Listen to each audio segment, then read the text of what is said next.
Ladies and gentlemen, welcome aboard today's edition of Human Events Daily, powered by Turning Point USA. Today's top stories: the woke lash, reactions to the Virginia election exit polls. Next, huge ongoing story and developments in the Kyle Rittenhouse trial based on our reporting yesterday of the FBI's involvement in a cover-up regarding their surveillance of Kyle and the events of that evening. Next, the Seattle city attorney and Minneapolis defund police completely fail in their elections. We'll talk about it. And finally, General Milley comments about China attacking Taiwan. All this and more ahead, Human Events Daily.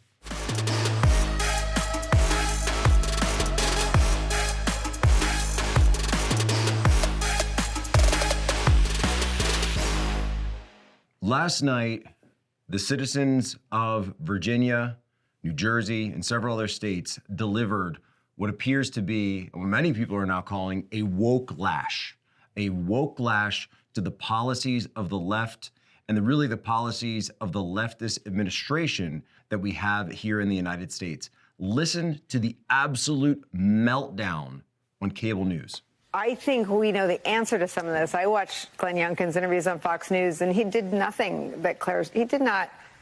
I mean, he worshipped at the altar of Donald Trump on Fox News. He flew an insurrection flag at his rallies. He simply didn't.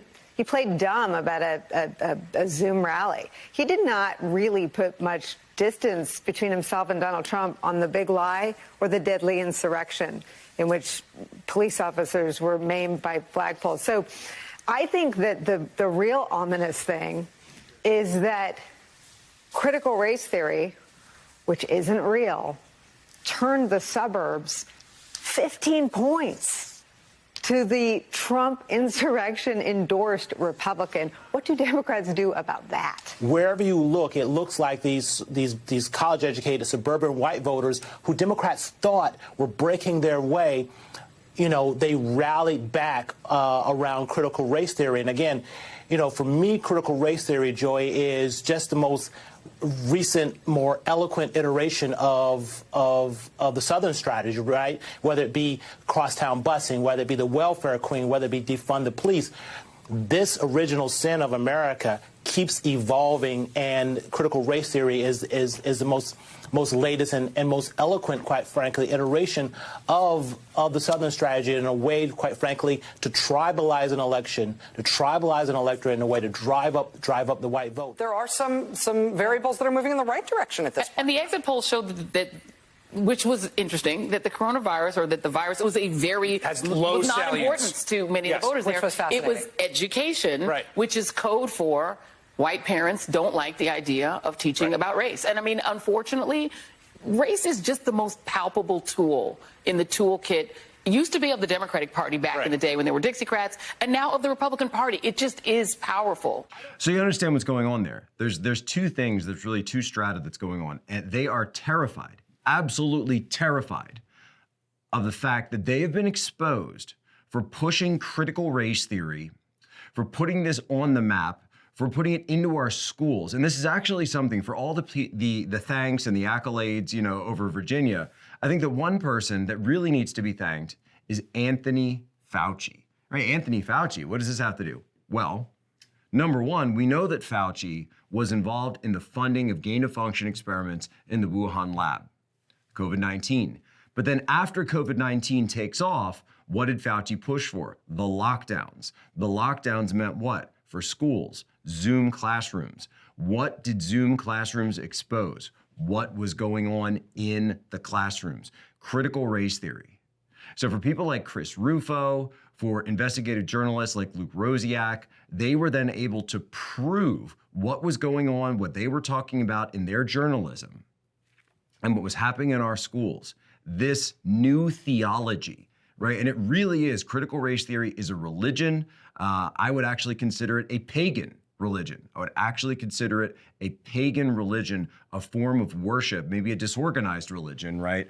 But you could look at potentially, you are preaching to these children in the schoolrooms, and you are teaching them a new pagan religion, which has nothing to do with any of their education. It has nothing to do with the actual history of this country. And parents found out about it, and they became activated. This is a huge part of what's going on, and it ain't just Virginia, folks. This happened in New Jersey. This is happening across the country. So you're seeing that being a massive, massive swing indicator for many of these suburban districts. And then your kids are being taught to hate their families, to hate their ancestors, to hate their homeland, to hate their country, to even hate themselves. And that's what you get. You push that crap too much, that pagan religious worship, you get a woke lash. And that's what's going on in this country. People put their shoulder to the wheel and they said, no more. The parent said, you are not taking our children. This is a roadmap. This is an absolute roadmap for conservatives, for libertarians, and for traditional American values, for people to say, we're sick of it and we're not taking it anymore. Now, yesterday's episode, we broke that extremely shocking story that an FBI plane was up and was surveilling Kyle Rittenhouse and the entire events of that evening in Kenosha. No one played that footage other than us. Nobody broke that story. The cable networks wouldn't touch it. That is why Human Events Daily exists. So I want you to listen to the opening statement from the defense in this case, the guy who finally got up and he's defending Kyle. Listen to what he said and his characterization of what took place on the events of August 24th, 2020, what happened that night, and it completely breaks apart the mainstream media narrative. We have two very different outlooks on the events of August 25th of 2020. Mr. Binger makes a big thing out of Kyle Rittenhouse was the only person who shot somebody that evening. True. Mr. Rittenhouse was the only person who was chased by Joseph Rosenbaum that evening. You'll hear testimony, not just from Kyle Rittenhouse, but Balch, Mr. Balch, about Joseph Rosenbaum stating to Kyle and to Ryan Balch in each other's presence, if I get either of you two alone, I'm going to kill you. Flat out threats to murder. When Mr. Rosenbaum is shot in the car source lot 3, there's been a gunshot behind Kyle. He turns to address Mr. Rosenbaum with his firearm. Mr. Rosenbaum is not deterred. He continues to run. He acted in self-defense, ladies and gentlemen. The evidence will show that his actions on August 25th of 2020 were reasonable under the circumstances as they existed that night, being attacked by Mr. Rosenbaum. Kyle Rittenhouse protected himself, protected his firearm so it couldn't be taken, used against him or other people from Mr. Rosenbaum. So here's the biggest development, though. As the witnesses went through day one of the trial, they first had Kyle Rittenhouse's friend testify. He said, yes, I purchased the rifle, I owned the rifle, it didn't cross state lines. Remember, this has been a key aspect of the case that the media has focused in on and the left is focused in on as well. They said that Kyle Rittenhouse's gun crossed state lines. Not true. That was a gun that wasn't his. It was owned by his friend who was over 18, purchased by him. He let Kyle use it to defend himself in the riots, which actually, if you look under the statute, seems to be true, seems to be actually something he's legally able to do, because the statute, when you actually look it up, it says it's about short-barreled rifles and shotguns. This is not a short-barreled rifle or shotgun. But the bigger picture is, the second witness, when they went up, the judge said, well, we have a problem here. That witness can't be on camera. Well, who was that witness? Who could it be? Who could it be? We later found out here at Human Events Daily from a source in the courtroom that that witness was an FBI employee, an FBI official who was testifying off camera and who had stated that he had this video, but that he wouldn't actually be able to show it to the public. So the video we showed yesterday of the FBI aerial surveillance of Kyle Rittenhouse that they held for 14 months, that they prevented the public from having, that they prevented Kyle's lawyers from having only up until a couple of weeks ago, we're told. They wouldn't even show it at trial. They showed the jury at least. At least they showed the jury, and he wouldn't even show his face. Do you understand what's going on here? The FBI had Kyle under surveillance this whole time. They knew they had it. We're even told that they had a second video, an HD version of the video. But when Kyle's lawyers filed a FOIA for it, they were told that the information was gone, that the information was missing. And let me tell you something else. I've been in that business. I understand a little something about aerial surveillance. I guarantee you there was not only optical surveillance up there. They most certainly had electronic communications intelligence, signals intelligence in a package on that bird. That means that the cell phones were being sucked up by the Stingray device that was attached to this plane. That means that they were able to positively identify every single person with the cell phone that was in that crowd. The shooter, whose name we don't know, who shot at Kyle 4 times, the people who were chasing him, the people who were assailing him, they knew about it. Why has the FBI covered this up? Why did Chris Wray not let us know immediately what had happened that night? Why didn't he go public and say, we understand what happened? And why didn't the FBI go after all of these individuals that they had on camera looting, rioting, and committing arson throughout the streets of Kenosha? And I guarantee you they had planes like this across all of the cities that were burned during 2020. The FBI had surveillance of the entire thing, and they covered it all up. Human Events Daily will not drop this story. Two huge stories from last night that we have to make sure that people don't miss, because these are absolutely groundbreaking stories. We've been talking about the get out of cities thing. That's been my thing for almost 2 years now. I've been saying get out of cities, get out of cities. And now we're starting to see, I will say this, and I'm not changing my diagnosis. I'm still saying get out of cities, but we're starting to see some positive energy on that front in two cases, the city of Seattle and the city of Minneapolis.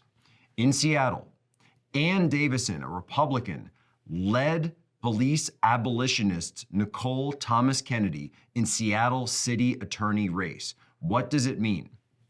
It looks like Ann Davison is holding, this is according to Seattle Times, held a strong 58 to 41% lead in the race for Seattle city attorney, with returns Tuesday showing voters rejecting the brash language of her police abolitionist opponent in favor of Davison's law and order stance. Remember, Seattle is the city that had the Chaz, where I went and infiltrated that with my brother. We were in there day and night. We saw the guns, we saw the shooting that took place just after we left, the people who were killed out there, the lawlessness that took place in the city of Seattle.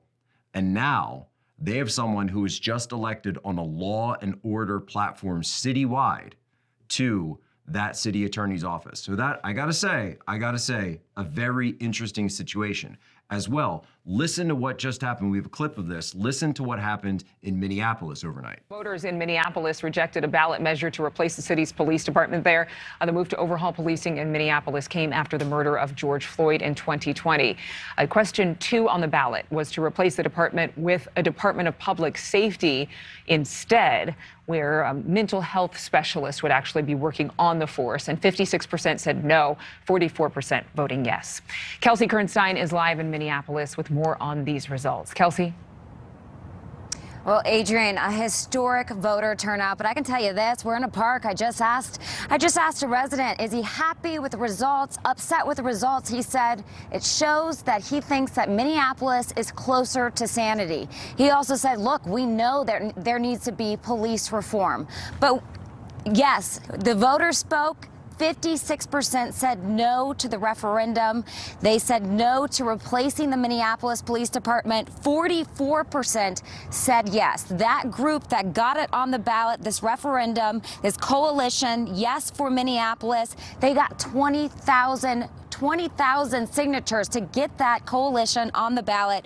We know that it emerged after the killing of George Floyd. Now we know it emerged after the protests across here in Minneapolis and across the nation. Now they say that they changed the conversation of public safety. They plan to continue to hold the system accountable, those in power accountable, but it's been a historic turnout here. This measure, by the way, and something they didn't bring up, but I'll bring up, this was supported by far left Congresswoman Ilhan Omar, a member of the Squad. Remember, Minneapolis, this, of course, is the city. Derek Chauvin, George Floyd, where everything went down, where the whole thing got started.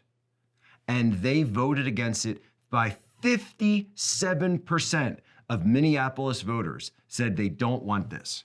This is a message, a clear signal of what's going on. These are not conservative areas. These are not, bright red, America first kind of, all that stuff. These are blue, deep blue cities. Seattle and Minneapolis, deep blue cities. But you're seeing how bad things have gotten. And New York, by the way, of course, the new mayor was elected on a law and order platform. Our city's taking a turn. I think they're trying to, but ultimately, I do think that the cities are in a spiral, and I do believe that. So while I am cautiously optimistic about the near-term changes that may be put in place in some of these places, I do think that unfortunately the structural issues in the cities are not going to change. But for the time being, we look at what happened in Seattle, we look at what happened in Minneapolis, and we say, God bless you, God bless the people who live there. We only wish you the best. Once again, thank you for supporting us. Thank you for supporting this show, supporting this podcast. If you want to continue that support, go to mypillow.com, use promo code POSO. Make sure that you are being the influence agent. And by the way, get your orders in now for Christmas. It's coming so soon. You know the supply chain issues that are out there, the trucking issues that are out there, the shortages. Get it done. Get that peace of mind. MyPillow.com, promo code POSO. You got the towels, the sheets, the toppers, the pillows. You can't go wrong. We've got to get into this story because my favorite general in the world is back. General Milley. Listen to what General Milley had to say when he was asked about the question of Taiwan. Take a listen. It depends on what you mean by near future. So I've said in testimony that my personal estimate is, and I hesitate to speculate on anything in the future because anything can happen. There's a wide variety of scenarios that could happen. But I would say that based on my analysis of China, I don't think that it is likely in the next near future being defined as 6, 12, maybe 24 months, that kind of window. Having said that, though, the Chinese are clearly and unambiguously building the capability to provide those options to the national leadership if they so choose at some point in the future. But near future, probably not, but anything can happen. It recently became public that you had communications with your Chinese counterpart over, signals that how they may be interpreted. Are you talking about this? Have they talked to you about their current capabilities and tests? Well, unless, I would say that I don't typically talk about the substance of the conversations I have with my Russian counterparts, my Chinese counterparts, except to other members of the government with appropriate classifications, et cetera, typically. And the calls that that you're talking about, I testified to a week or so, or a couple weeks ago. But what that's indicative of, in my mind, is the need for increased, not decreased, increased mill-to-mill communications, government-to-government communications, because part of deterrence is having the capability to impose costs on your opponent and making sure that you have the political will to actually use it. But also a third piece of deterrence that's really important is clear, unambiguous communications between both sides.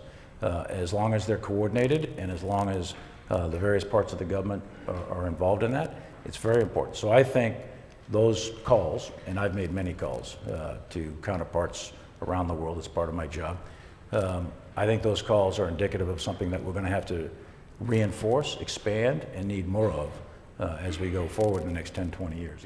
So you hear that, right? You know, General Milley, he's like one of these generals straight out of Central Casting. Like, he's the character in the Hollywood movie that sends all his troops into combat, doesn't realize what's going on, and the entire team gets taken out, right? That's the character he would be playing in a movie. This is a guy who has no clue what's happening. You hear him right there. He goes, well, I've talked to China, and they assured me that they will not attack Taiwan in the next 6, 12, 24-month period. And I believe we can trust General Lee over there. Yeah, he's a good guy, right? This is ridiculous. This is insane. You're saying trust them? We need to talk to them more? You need to take them out at their word, increase communication, increase mill-to-mill dialogue. Ridiculous. Absolutely ridiculous. This guy is a clown. And I'm sorry for saying it, and I wish that our military wasn't like this, but it has to be called out. You cannot have a sitting general talk like this. If he says it's not gonna happen in 24 months, why? Because they told you that? Because you trusted them? That means it's probably gonna happen in 24 minutes. It's all the time we have here for Human Events Daily, but as I said, be the influence agent. Remember our motto to you: be good, be brief, be gone. We are going to give you the bottom line up front, and we are leading the charge on the Kyle Rittenhouse case. I know there's other people talking about it, but we are breaking news, we are dropping the receipts, and we are dropping bombshells, and we're gonna be continuing to do that day after day here on this show. But before we go, it's time for today's moment of history. Today, in 1868, Ulysses S. Grant elected the 18th president of the United States. And here's something, by the way, that not everybody knows, that Ulysses S. Grant was actually, I believe this might be true, the only president of the United States to be arrested while he was the sitting president. What was he arrested for? Right here in the city of Washington, D.C., not very far from where I'm actually sitting right now. He was arrested for speeding on his horse. Can you believe that? Ladies and gentlemen, you have my permission to lay ashore.